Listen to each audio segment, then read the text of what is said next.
they won't stop him. Nothing else can. Now, speaking of losing rights and all this sort of thing, this opinion piece from the New York Times was quite interesting. Vox had a similar piece, but it was paywalled, and I didn't feel like looking it up because I had this here.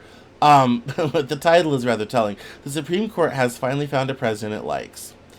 And it says here that the 6-member conservative majority on the Supreme Court has become a key enabler of President Trump's agenda. Quote, since May, federal district courts have ruled against the administration 94.3% of the time.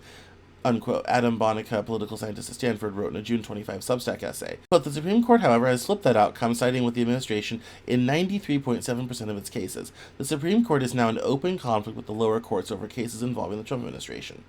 District court judges, quote, who see the evidence firsthand and hear directly from those affected, unquote, Bonica added, quote, overwhelmingly find the administration's actions unlawful. Circuit appeals courts split more evenly, 68.2% against Trump, 31.8% for Trump, but still lean against the administration. Then the Supreme Court, furthest from facts, closest to power, reverses almost automatically. Mark Graber, a law professor at the University of Maryland, described the situation, writing by email, quote, both Republican and Democratic judicial appointees have found numerous constitutional and statutory flaws with the Trump administration policies, unquote.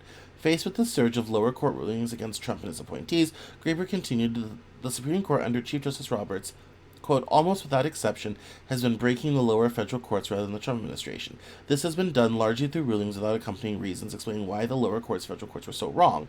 The result is, in some cases, all lower federal courts have to guide them as a sense that the Roberts court majority does not want lower federal courts interfering with the Trump administration.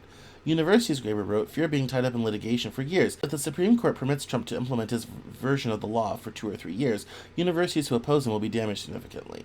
In addition, Graber said, the Robert Court's pro-Trump series of decisions creates reason for thinking you might lose, even as every professor in your law school tells you the law is on your side.